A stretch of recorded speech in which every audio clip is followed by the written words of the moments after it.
그러니까 세무적으로는 그렇게 처리가 될지언정 실제 개인회생을 진행함에 있어서는 그 비용들은 법원에서는 인정을 하지 않고.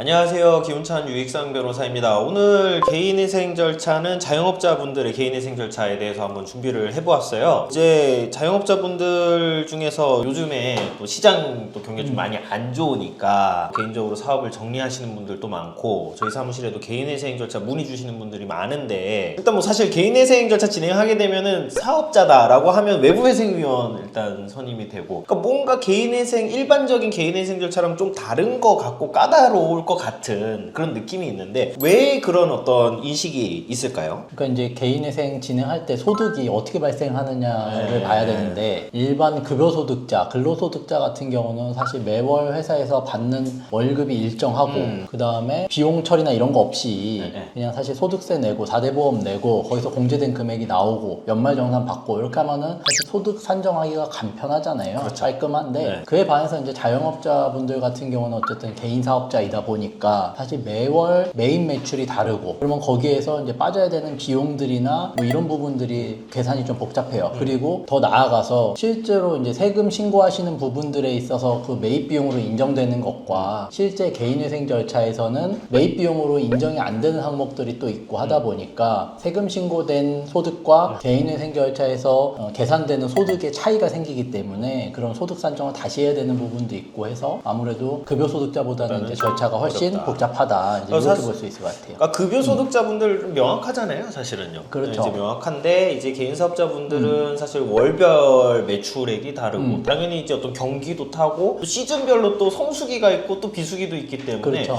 이게 계속 달라지게 되잖아요. 그럼 일단 직관적으로 처음 드는 어떤 생각이 이게 일단 궁금할 것 같아요. 보면은 저는 여름에는 굉장히 장사가 잘 돼서 돈 잘 버는데 겨울에는 돈이 안 벌립니다. 그러면 저의 어떤 그 소득의 기준은 언제를 기준으로 해야 됩니까?에 대해서 이제 좀 답변을 해주실 수가 있을까요? 근데 그거는 사실 급여소득자도 마찬가지인 게 항상 이제 많은 분들이 계속 물어보시는 게 저는 1년에 뭐 성과급이나 상여금을 2번 받습니다. 그래서 뭐 여름에 한 번, 뭐 겨울에 한 번, 뭐 이런 식으로 받아서 이때 말고는 사실 월 받는 금액이 뭐 200만 원인데 이때 2번 뭐 500만 원씩 받습니다. 라고 했을 때 그러면 제 소득은 200만 원 받는 거 기준으로 해야 되지 않습니까? 이제 이렇게 물어보시는데 사실은 그렇죠. 사실은 이런 경우에도 2번 받는 그 성과 상여금을 사실은 다 합산한 다음에 12로 나눠서 평균을 내잖아요. 그러니까 이제 그런 관점에서 본다라고 하면은 개인 사업자도 마찬가지로 매월 뭐 매출이라든지 순이익의 등락은 있겠지만 결국 그거를 1년 평균 내서 계산한 그 값 그게 이제 실제 본인의 소득이다 이제 이렇게 볼 수 있겠죠. 그러면은 이게 뭐 1년을 기준으로 한다라고 했을 때 결국에는 요 개인 사업자분들이 개인회생 절차를 진행하는 건 지금 돈이 잘 안 벌리고 있어서일 가능성이 굉장히 높잖아요. 그렇죠. 이게 경영 악화. 그럼 예전에는 굉장히 장사가 잘 됐었는데 지금 좀 너무 안 돼요. 그래서 계속 줄어들고 있어요. 매출 자체가. 이런 경우는 몇 년 정도를 평가를 해서 산정을 하게 될까요? 기본적으로는 이제 직전 연도 1년치를 기준으로 보겠죠. 근데 이제 직전 연도 1년치를 기준으로 해서 소득 산정이 되는데 그러니까 결국에는 회생위원이나 법원이 봤을 때 일시적으로 감소했지만 뭐 다시 이제 반등의 여지가 있다거나 어떤 위기를 잘 넘기면 소득이 큰 폭으로 다시 증가할 여지가 있다거나 하면 이런 경우들은 이제 일반적으로 조건부 인가가 좀 나올 가능성이 있어요. 그래서 소득이 증가하면 다시 그 증가된 소득의 일정 부분만큼은 현재 추가 투입하도록 하는 절차가 될 수 있고 뭐 그게 아니라 그냥 과거부터 큰 변동폭 없이 일정 수준 내의 범위였다. 단 매출은 그 정도였고 어떤 뭐 부채 관리나 비용 관리가 안 돼서 이제 그런 식으로 이익이 감소된 거나 뭐 개인회생이 이르렀다라고 하면은 기본적으로 이제 전년도 소득을 기준으로 한다라고 보면 되겠죠. 그러면 소득 관련해서는 이런 부분도 좀 궁금함이 있을 것 같아요. 그러니까 결국엔 순이익을 기준으로 내 소득을 산정을 해야 되는데 이제 사업이라고 하면 일단 매출이 있고 이제 뭐 아까 말씀하신 것처럼 어떤 비용 처리해서 나가는 항목이 있는데 실질적으로 세금 신고를 하는 내용이랑은 조금 차이가 있을 것 같아서 좀 구체적으로 개인회생 절차에서 내 매출에서 공제할 수 있는 항목이 좀 어떤 게 있는지에 대해서 한번 설명을 해주실 수 있을까요? 네, 그러니까 이제 자영업 하시는 많은 분들이 개인회생 하시면서 오해하시는 게 저는 뭐 세금 신고했을 때 종합소득세 얼마로 잡히기 때문에 제 소득은 이겁니다. 이제 이렇게 말씀하시는 경우가 많아요. 근데 우리가 뉴스만 보더라도 그러더라도 근로소득, 급여소득자들은 유리지갑이라고 그러고 이제 자영업자는 그게 아니라고 하잖아요. 그러니까 거기에서 결정적인 차이가 뭐냐면 급여소득자나 근로소득자들은 자기의 소득을 숨길 수가 없단 말이에요. 그렇죠. 이제 유리지갑으로 정말 모든 게 다 투명하게 드러나기 때문인데 자영업자들은 예를 들어서 이번 달 매출이 뭐 1,000만 원이다. 근데 여기에서 매입 비용으로 800만 원을 공제했다. 그러면은 단순하게 세무 처리적인 기법으로 봤을 때는 200만 원이 원이죠. 순이익인데 그렇죠. 실제로 법원이 봤을 때는 그건 아니란 말이에요. 왜냐하면 사실 많은 자영업자분들께서 비용 처리를 하시면서 이제 사업 운영에 필수적인 비용들도 있지만 그 이외에 뭐 이제 접대비, 먹고. 그렇죠. 뭐 접대비 항목이라든지 뭐 직원 복리후생비 명목이라든지 이런저런 사실상 사업하고 무관한 개인적인 용도라든지 이런 사업 외적인 용도로 사용하신 부분들도 모두 비용 공제 항목으로 넣고 다 이제 매입 비용으로 공제를 받는단 말이에요. 그러니까 세무적으로는 그렇게 처리가 될지언정 실제 개인회생을 진행함에 있어서는 그 비용들은 법원에서는 인정을 하지 않고 사업 운영에 정말 필수적인 비용들이 있죠. 뭐 직원 급여, 그 다음에 임차료, 그 다음에 뭐 재료비, 뭐 기타 뭐 이제 광고 홍보비 요런 정도 수준, 그다음에 뭐 인터넷 정수기라든지 뭐 요런 정말로 필수적인 부분들만 비용으로 공제가 되기 때문에 뭐 이제 접대비라든지 복리후생비라든지 뭐 기타 영업 비용이라든지 이런 부분들은 실제 지출이 모두 다 인정되지 않을 수 있다. 그래서 그 과정에서의 어떤 괴리가 생길 수밖에 없다라는 거는 좀 유념하시면 좋을 것 같아요. 그러니까 결국에는 이제 개인 사업자분들께서 개인회생 진행을 하려고 내 소득은 한 어느 정도다라고 일단 생각은 하고 있었는데 막상 진행해보면은 이거 왜 이렇게 소득이 큽니까? 그렇죠. 라고 말씀을 주시는 게 결국에는 공제 항목에서 사업에 딱 직결되는 그 비용만을 법원은 인정을 해주고 실제 세무 처리랑은 좀 괴리가 있다. 이 부분을 좀 아시면은 좀 중요할 것 같고요. 그러면은 일단 소득에서 조금 이제 청산가치, 이제 재산의 어떤 평가로 좀 넘어가 볼까 하는데 뭐 이제 그런 게 있을 수가 있을 것 같아요. 그러니까 개인 사업자분들은 사업체 자체가 재산이잖아요. 이분들 그렇죠. 자기의 재산이잖아요. 그러니까 결국에는 개인회생 절차에서의 청산가치에 자기 어떤 사업자가 있는 그 재산이 잡히게 되는데 어느 범주까지 잡히냐가 조금 어려운 것 같아요. 그러니까 이제 뭐 대표적으로 가게를 한다. 가게를 하면 거기에는 뭐 냉장고도 있을 거고 여러 각종 집기류들이 있고 할 텐데 사실 그거는 이제 뭐 동산이고 그냥 재산에 해당하잖아요. 그럼 이런 것들도 다 재산에 넣어야 하나요? 그거는 약간 이제 그때그때 달라요라는 말씀 먼저 드려야 될 것 같고 사실은 이제 법원에서 보정 권고가 어떻게 나오느냐에 따라서 사실 좀 달라지긴 해요. 근데 이제 기본적인 거는 사업장에 보증금으로 들어가 있는 금액 이거는 이제 뭐 명백하고 확실하게 그렇죠. 이제 재산 가치로 잡히는 건 맞고 여기에서 이제 조금 주의할 거는 예를 들어서 계약서상 보증금이 뭐 5천만 원, 월세가 100만 원이다. 그러면 사실은 5천만 원이 일단은 임대인한테 들어간 거잖아요. 그렇죠. 그러면 그 5천만 원은 어쨌든 계약이 끝나면 내가 다시 돌려받을 수 있는 돈이기 때문에 5천만 원은 재산 가치로 잡히지만 간혹 가다가 이제 뭐 예를 들어서 월세가 뭐 한 5개월치가 미납됐습니다 라고 하면 500만 원이 이제 공제가 됐을 거고 그러면 실질적으로 4,500만 원이란 말이에요. 그렇죠. 그러니까 이런 경우들은 이제 보증금을 얼마로 잡을 거냐에 대해서 진행하는 과정 속에 이제 회생위원하고의 조금 이견이 발생할 수 있어요. 그래서 혹시라도 월세를 미납하셔가지고 이게 조금 공제가 되신 분들이라든지 이런 분들은 그걸 이제 확인서라든지 아니면은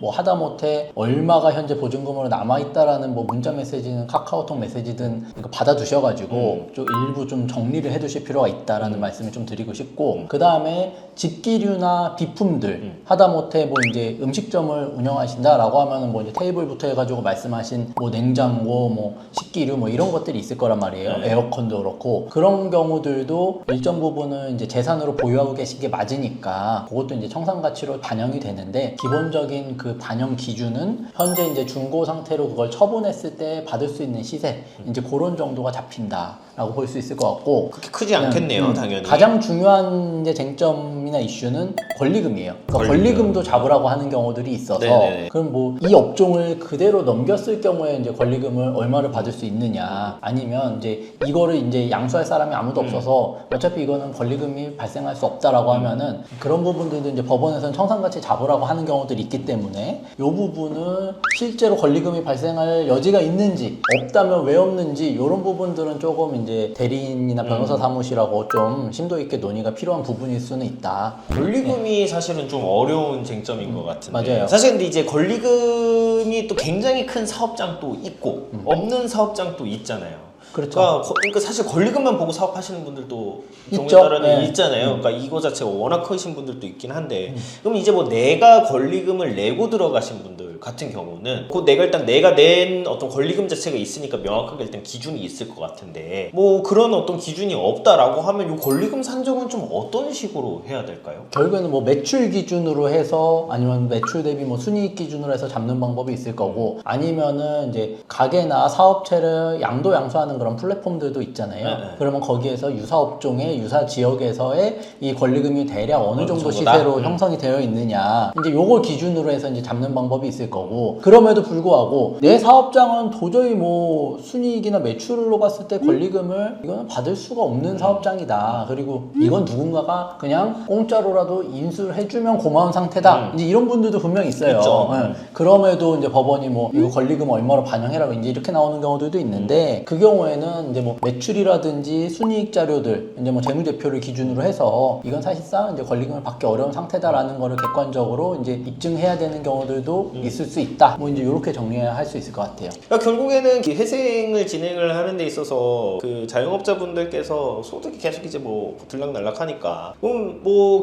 인가 결정이 나온 이후에 그 사업이 너무 잘 잘 됐네. 됐다. 갑자기 이제 소위 말하면 대박을 친 거죠. 이 사람은 사실은 이제 그 단계쯤 되면 개인회생을 할 필요가 없는 사람이 된 거예요. 그러면은 이 경우에는 어떻게 되나요? 사업 너무 잘 되면 개인회생 진행하고. 근데 뭐 사실 이제 네. 많은 영상들도 그렇고 그렇죠. 저희도 이제 과거에 네. 촬영했던 영상들을 보면 어쨌든 인가 후에는 단순하게 인가가 난 이후에는 그 이후에는 법원이 이제 뭐 원칙적으로 법리적으로만 보면 사실 소득이 증가되면 그것대로 또 투입을 해야겠지만 현실적으로는 법원이 소득 확인을 안 하잖아요. 인가된 이후에는. 그렇죠. 네. 그렇기 때문에 그런 경우라고 한다면은 그냥 기존의 월 변제금만 해당 기간 동안 잘 납부를 하시면 뭐 면책받는 데는 지장이 없다라고 말씀을 드릴 수 있겠으나 근데 여기서 이제 우리가 항상 짚고 넘어가야 되는 거는 뭐 조건부 인가의 경우 그렇죠. 그죠? 조건부 인가를 받았다라고 하면은 매년 법원에 한두 차례 이상 소득 신고를 해야 되고 이제 인가받을 당시의 소득과 현 시점 기준의 소득이 뭐 현저하게 증가됐다라고 하면은 증가된 거에 뭐 일정 부분을 법원이 추가로 납부를 하게 하니까 그런 경우에 이제 법원에 돈을 추가로 내야 될 가능성이 있고 그리고 이제 최근에 조금 불거진 이슈인데 신용보증재단이 이제 채권사로 들어가 있는 경우들이 있어요. 네. 그러면 이런 경우들은 인가가 난 이후에도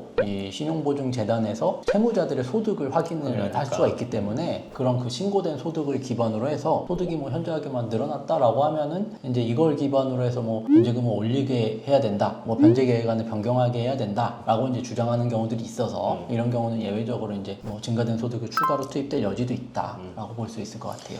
좋습니다. 그러면 이제 뭐 개인회생을 진행을 하는 거랑 이제 플러스해서 내가 이제 좀 사업을 폐업을 한다. 좀 이렇게 좀 생각을 해보면은 내가 폐업을 하게 되면 당장의 소득은 없는 것이잖아요. 그렇죠. 근데 개인회생을 하려면 소득은 필요한 것이고 그러면 내가 개인회생을 하고자 한다면 폐업을 하고 나서 시기적으로 직장을 구하고 나서 진행을 하는 게 맞을까요? 그렇죠. 왜냐면은 직장이 없는 상태면은 내 소득이 얼마가 발생하는지 앞으로 소득 발생 가능성이 있는지를 법원에 보여줄 수가 없잖아요. 그러니까 적어도 그러니까 뭐 소득을 제외한 나머지 관련 서류들은 미리 준비를 하시더라도 이제 어딘가에 취업을 하셔서 내가 이제 이때부터 근로를 한다라고 하면 적어도 근로계약서는 작성하실 테니 그날 접수하는 거를 목표로 하더라도 어쨌든 취업을 하시고 이제 접수를 진행하는 게 맞다. 이제 이렇게 말씀드릴 수 있을 것 같아요. 그러니까 결국에는 이제 좀 개인회생 절차, 폐업 뭐 이런 거 이제 복합적으로 이루어지는 시기라면은 일단 사업장 정리가 지금 시작된 단계라면 일단 정리를 하신 이후에 직장을 구하고 그리고 이제 개인회생 절차를 진행하시는 것이 일단 절차적으로는 맞다 이렇게 지금 안내를 주신 것 같고요.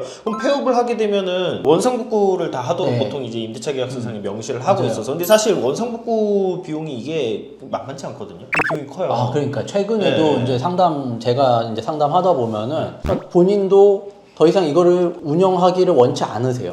폐업을 하고 그냥 이거 싹 정리해버리고 개인회생 하고 싶어요. 어딘가에 취업하셔가지고 그러면 이거 폐업하시고 사업체 정리하고 어딘가에 취업해서 개인회생 진행하시면 된다라고 제가 안내를 드리면 최근에 이제 좀 적지 않은 분들께서 아니 저도 폐업을 하고 싶은데 원상복구 비용이 너무 많이 나와서 내가 원상복구 비용이 없는데 이거를 어떻게 폐업을 합니까? 어떻게 정리를 그래서 못합니다. 이제 이렇게 말씀하신 분들이 있어요. 근데 사실은 원상복구 비용이 발생을 개인회생을 하면 그 비용도 개인회생 채권으로 넣어서 처리가 가능하기 때문에 요거는 이제 그렇게 걱정하실 만한 사안은 아니다. 그러니까 만약에 원상복구를 안 한 상태에서 개인회생을 진행하게 되면 이제 뭐 임대인이 그 비용을 청구를 할 수도 있잖아요. 그렇죠. 그러면 그 비용, 청구된 비용을 개인회생 채권으로 넣어서 그것조차도 개인회생을 통해서 이제 탕감을 받을 수 있는 거고, 만약에 미리 원상복구를 하셨다라고 하면은 어쨌든 그거는 대출을 받아서 처리를 하셨건 아니면 갖고 있는 재산, 예금이나 뭐 이런 거에서 일부 비용을 이제 충당해서 처리를 하셨건 뭐 그거는 이제 전혀 문제가 되지 않는다라고 볼 수 있겠죠. 그러니까 결국에는 원상복구 자체는 개인회생 절차에서 해결이 가능하기 때문에 그다지 중요한 것은 아니다. 네. 좀 이렇게 정리를 하면 되겠죠.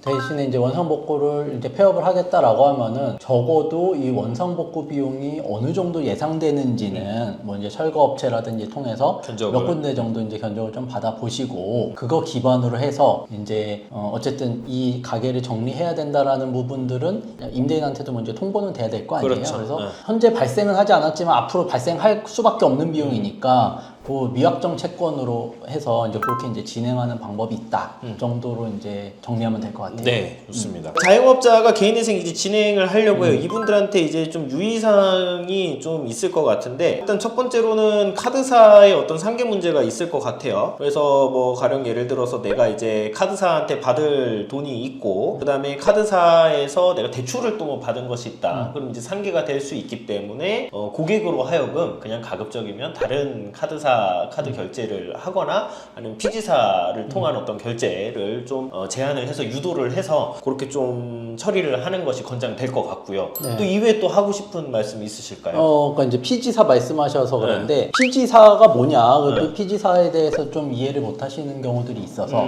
조금 자세하게 부연 설명을 해드리면, 예를 들어서 내가 삼성카드에 2천만 원 대출을 받았다. 자영업자인데 그러면 이 개인회생이 들어가면은 삼성카드에 2천만 원은 내가 이제 못 갚겠으니 법원 통해서 갚겠다라는 거잖아요. 근데 뭐 금지 명령이 나오기 전에 고객이 삼성카드로 예를 들어서 뭐 매출 5만 원을 결제를 했다. 그러면 삼성카드가 수수료를 떼고 나한테 뭐 4만 8천 원, 4만 9천 원을 넣어줘야 되는 건데, 어쨌든 삼성카드 입장에서는 나한테 뭐 2천만 원을 받을 게 있으니 안 주고 거기서 이제 상계를 해버린단 말이에요. 그래서 이제 삼성카드로 결제를 하면 그 대금을 못 받는데, 피지사라 함은 우리가 이제 홈쇼핑이라든지 뭐 이런 데서 결제를 하다 보면은 나는 분명히 A라는 상점에서 결제를 했는데 그렇죠. 카드 명세서나 문자를 보면은 뭐 네이버 페이먼트 아니면 뭐 토스 그다음에 뭐가 있지? 유명한 것들 많은데 뭐 생각이 안 나네요. KG 이니시스 맞아요. 이런 이니시스. 식으로 이런 식으로 뜬단 말이에요. 예. 그거는 결국에는 A라는 그 가맹점에 직접 결제를 하는 게 아니라 이제 소위 말하는 중간 결제사인 피지사라는 업체거든요. 거기를 통해서 결제가 되는 거고, 카드사도 우리하고 이게 대금 거래가 이루어지는 게 아니라 피지사를 통해서 대금이 전달되기 때문에 삼성카드로 고객이 결제한다 손 치더라도 대금이 상계가 안 되고 직접 들어올 수가 있어요. 그래서 사업체를 운영하시면서 개인회생 진행하시는 분들은 금지명령 나오기 전까지는 상계 위험이 있기 때문에 이런 식으로 이제 피지사로 이제 결제를 뭐 우회하는 방법도 이제 검토를 하셔야 된다라는 거고, 그다음에 추가로 이제 유의사항 하나 더 말씀드리면 뭐 이제 근로자를 고용하고 있는 경우들이 네네네. 있어요. 이런 경우들 뭐 근로자를 부득이하게 뭐 해고해야 된다거나 과거에 이제 뭐 미지급 임금 퇴직금이 있다라고 하면 요거는 개인회생하고는 별개로 재단 채권이어서